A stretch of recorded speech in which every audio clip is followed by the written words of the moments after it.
Hello friends, study hacking math channel में आप सभी का स्वागत है। लास्ट वीडियो में हमने दो टाइप्स के मोड्स ऑफ ट्रांसफर्स को कवर कर लिया था, which is DMA direct access memory and program control IO method. आज का जो हमारा टॉपिक रहेगा वो क्या होगा? Interrupt initiated IO. Interrupt initiated IO भी क्या है? मोड ऑफ ट्रांसफर का ही एक मेथड है। तो चलिए वीडियो को स्टार्ट करते हैं और देखते हैं कि इंटरप्ट इनिशिएटेड आईओ किस तरह से काम करता है, क्या इसकी वर्किंग है और कैसे हमने इस मेथड का यूज किया, इस मेथड का हमने यूज क्यों किया। फर्स्टली क्या कह रहा है कि इन the programme control transfer method synchronization of IO devices and the CPU is archived by making the CPU wait till the information is assembled by the device। मतलब कि जो program control IO transfer data था, method था जो हमने last time करा, program control IO transfer method, इसमें क्या था? Synchronisation of the IO devices and the CPU. Synchronisation थी। सिंक्रोनाइजेशन का मीन क्या होता है? दोनों आपस में सिंक थे। सिंक का मीन्स जुड़े हुए होना। एक तभी काम करेगा जब दूसरा उसके साथ सिंक होगा, मीन्स अटैच्ड होगा। तो IO devices and the CPU जो है प्रोग्राम कंट्रोल ट्रांसफर मेथड में सिंक्रोनाइज थे। CPU is archived by the memory, making CPU wait till until the information is assembled by the device। CPU को हमेशा wait करते रहना पड़ रहा था आईओ डिवाइसेस के लिए, जब तक उसके पास वो इन्फॉर्मेशन नहीं आ जाती या फिर उसको जो ऑपरेशन परफॉर्म करना है या जिसके लिए उसको ऑपरेशन परफॉर्म करना है और आईओ डिवाइसेस की परमिशन चाहिए, देन वो क्या करेगा? उसके लिए कंटिन्यू वेट करता रहेगा। ये हमने पूरा स्ट्रक्चर जो है प्रोग्राम कंट्रोल आईओ में डिस्कस किया था। तो इसी के डिसएडवांटेज को रिमूव करने के लिए हम किस मेथड का यूज कर रहे हैं? इंटरप्ट इनिशिएटेड आईओ का। अब इंटरप्ट इनिशिएटेड आईओ में क्या है? As the IO devices are normally much more slower than the CPU. Means अगर हम सीपीयू को और आईओ डिवाइसेस को कंपेयर करेंगे तो कौन ज्यादा स्लो है? ऑब्वियस है कि आईओ डिवाइसेस स्लोवर है than the CPU. Program control transfer method synchronisation is not desirable as it waste the CPU time. और सबसे बड़ा जो डिसएडवांटेज रहा प्रोग्राम कंट्रोल आईओ ट्रांसफर में, उसमें क्या था? सीपीयू का टाइम वेस्टेज हो, सबसे बड़ा डिसएडवांटेज। और इसी डिसएडवांटेज को हमने चेंज करना था, इसलिए हम एक नया मेथड लेकर आए which is interrupt initiated IO transfer.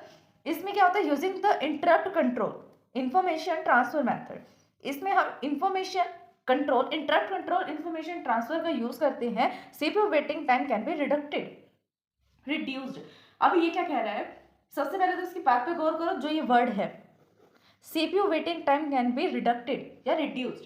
CPU का वेटिंग टाइम इस मेथड में रिड्यूस्ड हो जाता है। इसने ये नहीं कहा कि उसका वेटिंग टाइम कम हो जाता है, बिल्कुल हट जाता है, उसको वेट नहीं करना पड़ता। इसमें भी उसको वेट करना पड़ेगा सीपीयू को आईओ डिवाइसेस के लिए। बट जो टाइम उसको प्रोग्राम कंट्रोल आईओ में लग रहा था कंटिन्यू वॉच करने में, जितना ज्यादा टाइम लग रहा था उससे हाफ टाइम कह सकते हो या उससे थोड़ा कम टाइम कह सकते हो लगेगा इंटरप्ट इनिशिएटेड में। इसके अंदर देखो, अगर थ्योरी में अगर नॉर्मली हम समझे तो क्या होता है? सीपीयू को जो भी इंस्ट्रक्शन को रीड करना है या राइट करना है आईओ डिवाइसेस से, वो अपना रिक्वेस्ट तो सेंड कर देगा आईओ डिवाइसेस के पास, आईओ इंटरफेस के पास।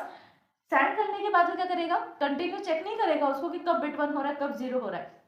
वो क्या करेगा? सीपीयू किसी और प्रोसेस को एग्जीक्यूट कर लेगा जिसको आईओ डिवाइसेस की नीड नहीं है, उसको सिर्फ सीपीयू की नीड है। वो उसको फटाफट से एक्सेस कर देगा, एग्जीक्यूट कर देगा और टर्मिनेट कर देगा। फिर क्या होगा? सीपीयू के पास इंटरप्ट आएगा। इंटरप्ट कौन देगा? आईओ डिवाइसेस इंटरप्ट देगा कि हाँ अब मैं फ्री हो गया हूँ, आप जो है इसके अंदर डेटा ट्रांसफर कर सकते हो। अब जो था पिछले, अगर इससे हम कंपेयर करें जो इससे पहले वाला मेथड था, उसमें क्या था? सीपीयू को देखना पड़ रहा था कि कब फ्री होगा आईओ डिवाइसेस, लेकिन अब सीपीयू अपना रिक्वेस्ट सेंड करके किसी दूसरे प्रोसेस को एग्जीक्यूट कर रहा है जिसको आईओ डिवाइसेस की नीड नहीं है। तो क्या करेगा? जैसे ही आईओ डिवाइसेस फ्री हो जाएगा तो वो एक इंटरप्ट सिग्नल जनरेट करेगा। और वो इंटरप्ट सिग्नल किसके पास जाएगा? सीपीयू के पास। देन सीपीयू क्या करेगा? फटाफट से अपना जो आईओ डिवाइसेस से रिलेटेड उसके प्रोग्राम को एग्जीक्यूट करना था उसको एग्जीक्यूट कर देगा, देन टर्मिनेट। फिर अगर कोई वापस से नीड पड़ी आईओ डिवाइसेस इंस्ट्रक्शन की एक्सेस करने की, देन वापस से एक रिक्वेस्ट जनरेट करेगा और सेम प्रोसेस जो है वो चलता रहेगा। अब देखो थ्योरी में अगर देखें क्या लिखा है? Having the initiated devices the CPU continue executed the subsequent instruction in the program. मतलब यहाँ पर क्या है? हैविंग द इनिशिएटेड डिवाइस, यहाँ पर हमारे पास एक इनिशिएटेड डिवाइस होगा। The CPU continue execution of subsequent instruction means उस इंस्ट्रक्शन के अलावा अगर आपको कोई इंस्ट्रक्शन को एग्जीक्यूट करना है जिसको आईओ इंस्ट्रक्शन की नीड नहीं है, देन सीपीयू उसको एग्जीक्यूट कर सकता है। On the completion of the IO processes, जैसे ही जो आईओ डिवाइसेस प्रोसेस को कर रहा था वो जैसे ही उसके पास कंप्लीट हो जाएगी जिसको आईओ डिवाइसेस एग्जीक्यूट कर रहा था, देन उसके बाद वो क्या करेगा, तो डिवाइस सेंड द सिग्नल, ये है मेन पॉइंट। यहाँ पर जो ये इनिशिएटेड डिवाइस है ये एक सिग्नल जनरेट करेगा, उस सिग्नल को हम बोलेंगे interrupt signal, forcing it to the interrupt normal operation. Interrupt का मीन्स ये नहीं है कि हाँ कंप्यूटर सिस्टम ब्लॉक हो रहा है या हैंग हो रहा है, डेडलॉक पे जा रहा है, नहीं। इंटरप्ट सिग्नल का मीन्स ये है एक मैसेज पहुंचाना, एक सिग्नल पहुंचाना सीपीयू तक कि अभी मैं फ्री हूँ, अगर कोई प्रोसेस को एग्जीक्यूट करना है देन आप प्रोसेस को एग्जीक्यूट कर सकते हैं। कोई इसके अंदर ये नहीं है कि ये हार्मफुल सिग्नल है, हार्मफुल इंटरप्ट है, किसी और प्रोसेस को रोक दिया जाएगा इसकी वजह से, नहीं। इसमें क्या होगा, सिर्फ एक signal as a message pass होगा जिसको हम इंटरप्ट बोल रहे हैं, वो सीपीयू तक जाएगा और सीपीयू को ये कहेगा कि आप सीपीयू क्या कर सकते हो, आईओ डिवाइसेस के पास जाकर उसके जो भी प्रोसेसेस है उससे रिलेटेड प्रोसेसेस उसको सोल्व कर सकते हो या एग्जीक्यूट कर सकते हो। Then the CPU compute the instruction it executing, CPU क्या करेगा, उस इंस्ट्रक्शन को कंप्लीट करेगा जिसको अभी एग्जीक्यूट कर रहा था।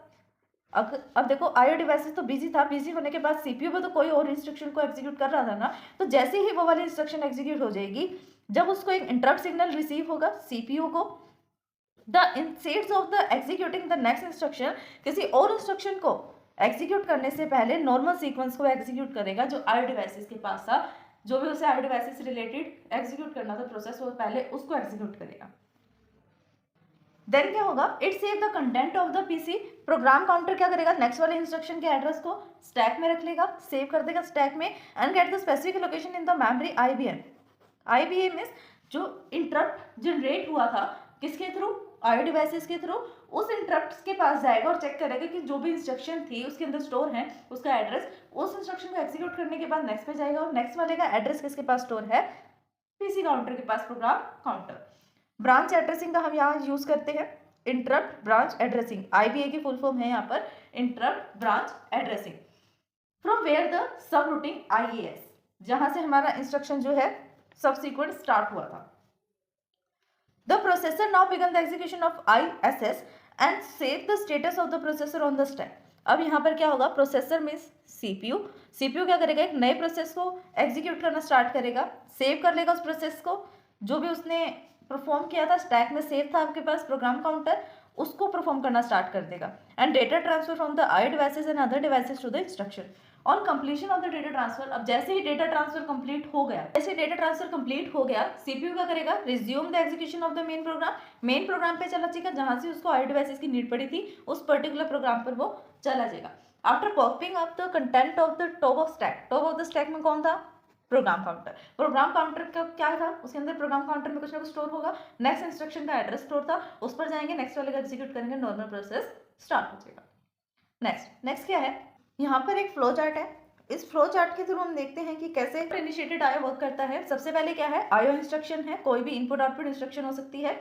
Then CPU sends device the address, CPU क्या करेगा, जो हमने पढ़ा था इनिशिएटेड डिवाइस, उसको अपना एक एड्रेस सेंड करेगा, फिर आईओ कमांड इंटरफेस यूनिट पर जाए, ठीक है, किसको सेंड कर रहा है, आईओ कमांड इंटरफेस को, और जो डिवाइस था इनिशिएटेड डिवाइस उसको अपना एड्रेस सेंड करेगा उस पर्टिकुलर इनपुट आउटपुट इंस्ट्रक्शन का जो यहाँ से आए हैं।